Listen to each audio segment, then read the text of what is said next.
In the name of Allah the most beneficent the most merciful.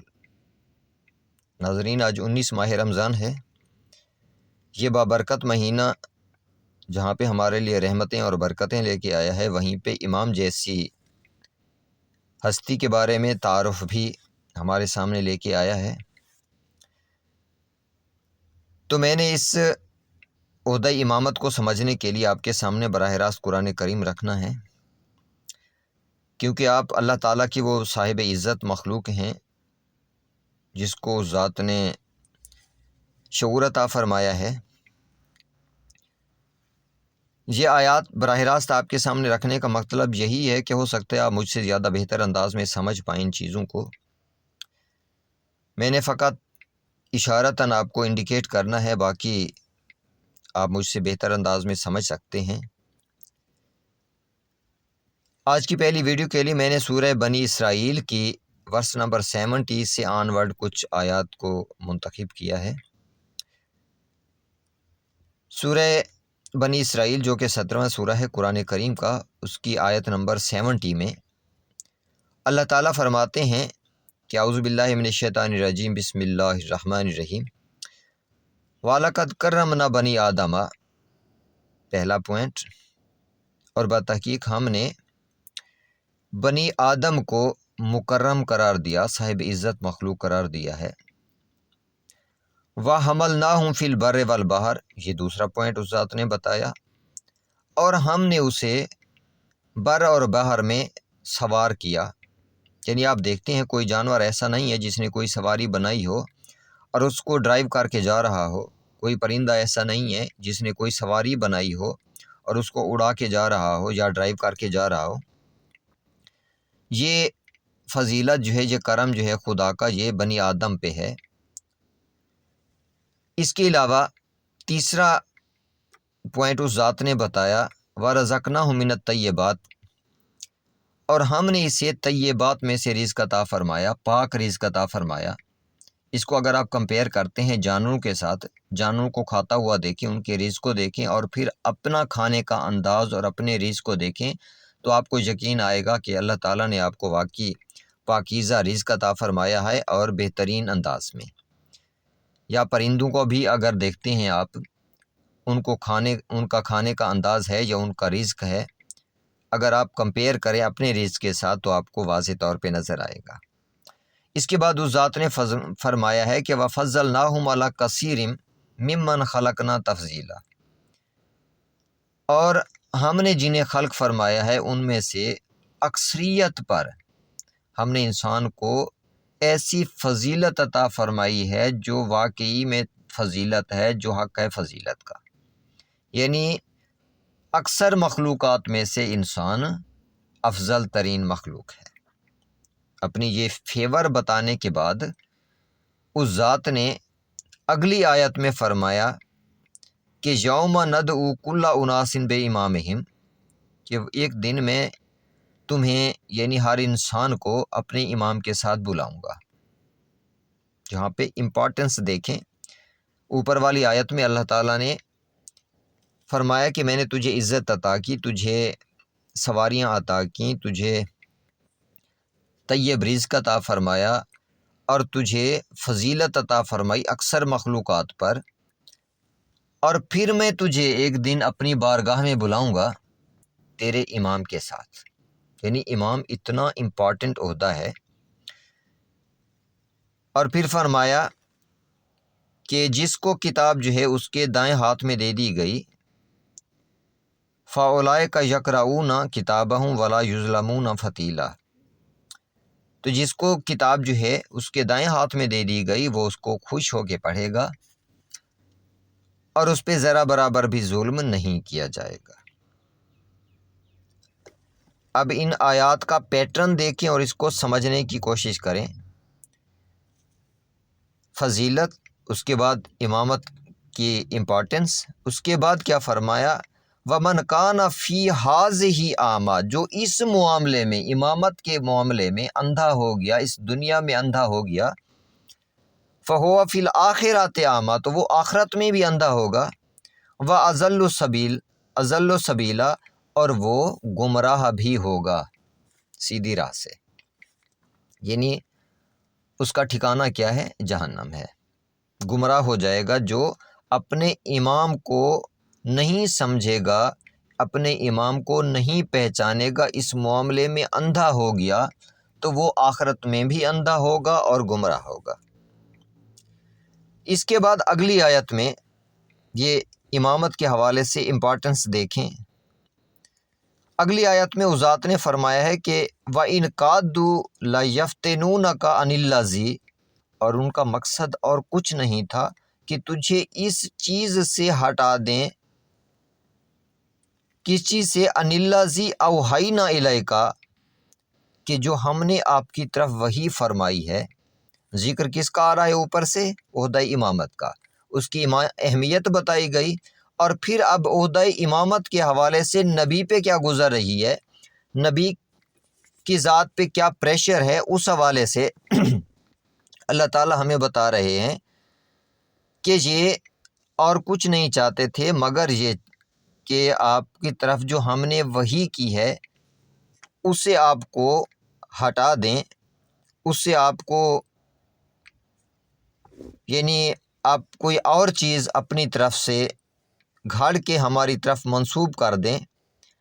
لِتَفْتَرِیَ عَلَیْنَا غَیرَہُ، جو ہم نے امام کا آپ کو بتایا ہے اس کے علاوہ کوئی اور چیز آپ افتراء کر کے ہماری طرف منسوب کر دیں۔ اب یہ الفاظ اس چیز کو کلیئر کرتے ہیں کہ لِتَفْتَرِیَ عَلَیْنَا غَیرَہُ، ہماری طرف منسوب کر دیں۔ اس کا مطلب ہے وہ لوگ نبی کی رسالت کو مان رہے تھے لیکن امامت کو نہیں مان رہے تھے، امام کا نام نہیں مان رہے تھے، اس کا مطلب ہے پرسنالٹی کو نہیں مان رہے تھے۔ اس کے بعد اس ذات نے فرمایا کہ اگر ایسا کرتے آپ، یعنی ان کی بات مان لیتے، تو پھر کیا ہوتا؟ وہ آپ کو اپنا دوست بنا لیتے۔ یعنی نبی پہ پریشر تھا کہ جو نام اللہ نے آپ کو بتایا ہے، جو وحی کی ہے کہ فلاں کو آپ نے امام بنانا ہے، اس سے کیا کرنا ہے آپ نے؟ کوئی اور نام دے دیں، اس کو ہم نے نہیں ماننا۔ اس کے بعد اگلی آیت میں فرمایا کہ وَلَوْلَا أَن ثَبَّتْنَاكَ، اگر ہم آپ کو ثابت قدم نہ رکھتے۔ اب اس آیت میں اللہ تعالیٰ نے واضح کیا ہے اپنے نبی کی پاکیزگی اور معصومیت پہ مہر ثبت کی ہے کہ میرا نبی ثابت قدم ہے کیونکہ میں نے اس کو ثابت قدم رکھا ہے۔ کلیئرلی یہ بتایا اس ذات نے، لَقَدْ كِدتَّ تَرْكَنُ إِلَيْهِمْ شَيْئًا قَلِيلًا، اگر ایسا نہ ہوتا، یعنی میں تجھے ثابت قدم نہ رکھتا تو پھر ہو سکتا ہے آپ ان کی طرف تھوڑے بہت مائل ہو جاتے، ان کی طرف آپ ان کی سائیڈ تھوڑی بہت آپ لے لیتے۔ اس کا مطلب ہے اس ذات نے نبی کے کردار پہ مہر ثبت کی ہے کہ اللہ کی طرف سے یہ ثابت قدم ہے، یہ نبی اپنی طرف سے کچھ نہیں بولتا۔ اسی طرح جیسے اور آیات میں بھی اس ذات نے واضح فرمایا ہے کہ میرا نبی اپنی مرضی سے بولتا ہی نہیں ہے، وَمَا يَنطِقُ عَنِ الْهَوَىٰ۔ اس کے علاوہ وَمَا تَتَّبِعُ إِلَّا مَا يُوحَىٰ إِلَيَّ، یہ نبی میری وحی کے علاوہ کسی چیز کی پیروی نہیں کرتا، یعنی کلیئرلی اس ذات نے بتایا۔ اس کے بعد ہمیں تنبیہ کرنے کے لیے بہت سخت لفظ استعمال کیے اس ذات نے کہ اِذَا لَأَذَقْنَاكَ ضِعْفَ الْحَیَاةِ وَضِعْفَ الْمَمَاتِ، اگر ایسا ہوتا، یعنی آپ اپنی طرف سے کسی اور کو امام بنا کر ان کے سامنے پیش کر دیتے اور منسوب کرتے میری طرف کہ اللہ نے یہ اس کو قرار دیا ہے، تو پھر میں تجھے دنیا میں بھی اپنے نبی سے اتنے سخت الفاظ ظاہری طور پہ ہیں لیکن بتایا ہمیں جا رہا ہے کیونکہ اوپر والی آیت میں اس ذات نے اپنے نبی کے ثابت قدم ہونے پہ مہر ثبت کر دی ہے۔ تو اس گناہ کی شدت کا بارے میں ہمیں بتایا جا رہا ہے کہ ہم آپ کو دنیا میں بھی ڈبل عذاب دیتے اور آخرت میں بھی ڈبل عذاب دیتے، زیادہ عذاب دیتے۔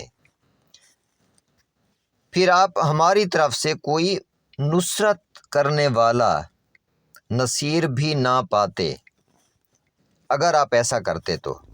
پھر اگلی آیت میں اس ذات نے فرمایا کہ وَإِنْ كَادُوا لَيَسْتَفِزُّونَكَ مِنَ الْأَرْضِ، ان کا مقصد کیا تھا؟ آپ کو زمین سے نکالنا تھا۔ اگر ایسا کرتے بھی تو پھر کیا کرتے؟ آپ کے بعد یہ زیادہ عرصہ رہ بھی نہ پاتے۔ اب اس سے ایک چیز واضح ہوتی ہے کہ نبی پہ کتنا پریشر تھا کہ عہدہ امامت کے حوالے سے اپنی طرف سے کچھ چیزیں گھڑ کے آپ لوگوں کے سامنے بیان کریں اور کہیں کہ یہ خدا کی طرف سے ہے۔ اسی چیز کو اگر ہم سورہ بقرہ میں دیکھتے ہیں، سورہ بقرہ ورس نمبر 120 میں، تو اللہ تعالیٰ فرماتے ہیں کہ اگر آپ نے ان کی خواہشات کی پیروی کی تو اللہ تعالیٰ کی طرف سے آپ کو کوئی ولی اور مددگار نصرت کرنے والا نہیں ملے گا۔ یعنی امام جو ہوتا ہے وہ رسول کا مددگار بھی ہوتا ہے، اور ولی جو ہوتا ہے وہ نبی کا ولی بھی ہے، دوست بھی ہے۔ تو اللہ تعالیٰ نے فرمایا کہ اگر آپ ان کی خواہشات کی پیروی کریں گے تو پھر نہ تو ولی ملے گا آپ کو، نہ ہی مددگار ملے گا آپ کو، نصرت کرنے والا ملے گا۔ اب حالات اس کا مطلب اتنے اس وقت زیادہ شدت اختیار کر چکے تھے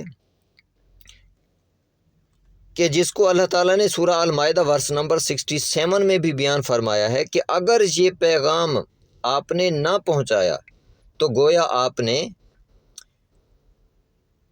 رسالت کا کوئی کام نہیں کیا، بس انسانوں سے اللہ تعالیٰ آپ کو بچائے گا۔ اس کا مطلب ہے لوگوں سے، انسانوں سے اتنا زیادہ خطرہ تھا نبی کو کہ رسالت کے باقی معاملات میں اتنا خطرہ نہیں تھا جتنا اس عہدہ امامت کے پہنچانے کے حوالے سے نبی کی ذات کو خطرہ تھا۔ تو سورہ بنی اسرائیل کی ان آیات میں پھر اللہ تعالیٰ نے فرمایا کہ ان کا مقصد آپ کو زمین سے نکالنا تھا۔ اگر ایسا کرتے تو پھر ہم نے جیسے پہلے انبیاء کے لیے اپنی سنت اختیار کی ہے، پھر ہم ان کے ساتھ بھی وہی کچھ کرتے، اور آپ ہماری سنت میں وَلَا تَجِدُ لِسُنَّتِنَا تَحْوِیلًا، ہماری سنت میں آپ کوئی تبدیلی نہ پاتے، یعنی ان کو بھی ہم پھر عذاب دیتے، تباہ کر دیتے۔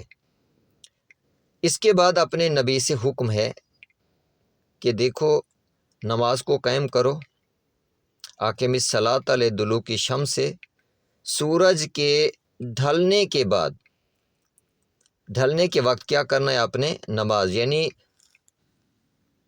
سورج کے زوال کے وقت سے لے کے الی غاسق اللیل، رات کے چھا جانے تک، اس میں کیا کرنا ہے آپ نے؟ نماز کو قائم کرنا ہے، اقیم الصلاۃ ہے۔ اس کے بعد فرمایا وقرآن الفجر ان قرآن الفجر کان مشہودا، اور فجر کے وقت قرآن بھی آپ پڑھیں، اور فجر کا جو قرآن ہے اس کی گواہی ہے، یہ بتا دیا اس ذات نے۔ اس کے بعد پھر فرمایا وَمِنَ اللَّيْلِ، رات کے وقت میں سے کیا کرنا ہے آپ نے؟ نفل نماز پڑھنی ہے، جس کو تہجد کہا اس ذات نے۔ کس لیے؟ کہ اللہ تعالیٰ آپ کو مقام محمود پر مبعوث فرمائے، تاکہ اللہ تعالیٰ آپ کو مقام محمود پر مبعوث فرمائے۔ تہجد کی اتنی امپورٹنس بتائی ہے اس نے۔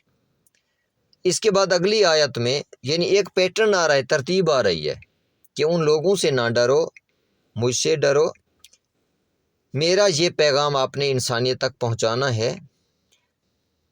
زوال آفتاب سے لے کے غاسق اللیل تک نماز کو قائم کرنا ہے، پھر فجر کا قرآن کریم ہے، پھر رات کی تہجد ہے، یہ سارے پیٹرن بتائے اس ذات نے۔ پھر فرمایا کہ قل رب ادخلنی مدخلا صدقن، کہ اے میرے اللہ، اے میرے رب، تو مجھے داخل بھی سچائی کے ساتھ کر اور یہاں سے خارج بھی سچائی کے ساتھ کر، اور کیا کر؟ وَاجْعَلْ لِی، میرے لیے قرار دے، مِن لَدُنْکَ سُلطانًا نصیرا، اپنی طرف سے کوئی نصرت کرنے والا سلطان۔ اس کا مطلب یہ ہوا کہ یہ نمازیں بھی ادا کرنی ہے، فجر کا قرآن کریم بھی ہے، تہجد بھی ہے، اس کے بعد دعا مانگنی ہے آپ نے کہ مجھے صدق کے ساتھ داخل کر اور صدق کے ساتھ ہی مجھے یہاں سے خارج کر، اور اپنی طرف سے میرے لیے کوئی نصرت کرنے والا مددگار قرار دے۔ یعنی نصرت کرنے والا کون ہوتا ہے؟ نبی کا امام ہوتا ہے۔ حالانکہ تمام اصحاب رسول جو ہیں نبی کے کیا ہیں؟ نصرت کرنے والے ہیں، مددگار ہیں، لیکن یہ کیونکہ ایک پیٹرن آ رہا ہے امامت کے حوالے سے، تو ہمیں دیکھنا پڑے گا کہ کون سا امام تھا جس کے حوالے سے یہ دعا ہے کہ جو امام بھی ہو اور نصرت کرنے والا بھی ہو۔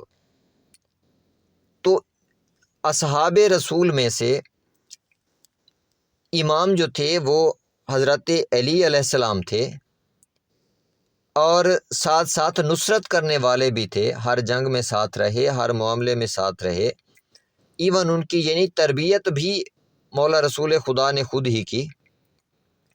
اس کے بعد اس ذات نے فرمایا کہ کہہ دیجئے کہ حق آ گیا اور باطل مٹ گیا۔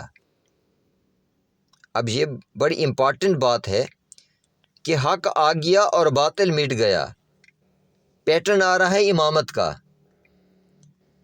پیٹرن آ رہا ہے خدا کی طرف سے ایک نصرت کرنے والے کا۔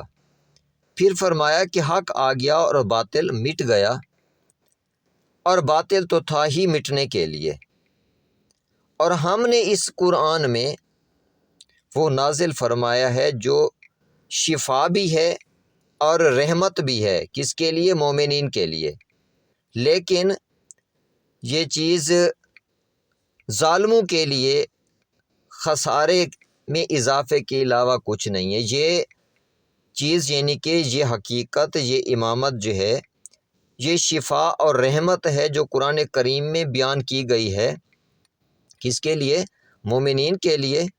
لیکن جو ظالم ہیں اس سے ان کے لیے خسارے میں اضافہ ہوتا ہے، یعنی اندر کا ایک بغض اور حسد جو ہے اس کی بنیاد پہ وہ اللہ کی آیات کو جھٹلا دیتے ہیں، اور کیا ہوتا ہے؟ ان کے خسارے میں اضافہ ہوتا ہے۔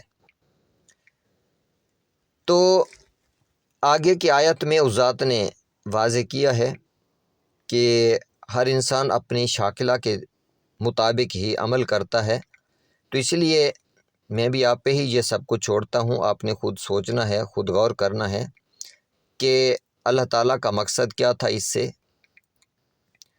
اور میرے ساتھ پھر شیئر بھی کرنا ہے، کیونکہ میں بھی ان چیزوں کو سمجھنے کی کوشش کر رہا ہوں، اور آپ بھی اس چیز کو سمجھنے کی کوشش کریں۔ اللہ کی امان میں رہیں۔ اللہ حافظ۔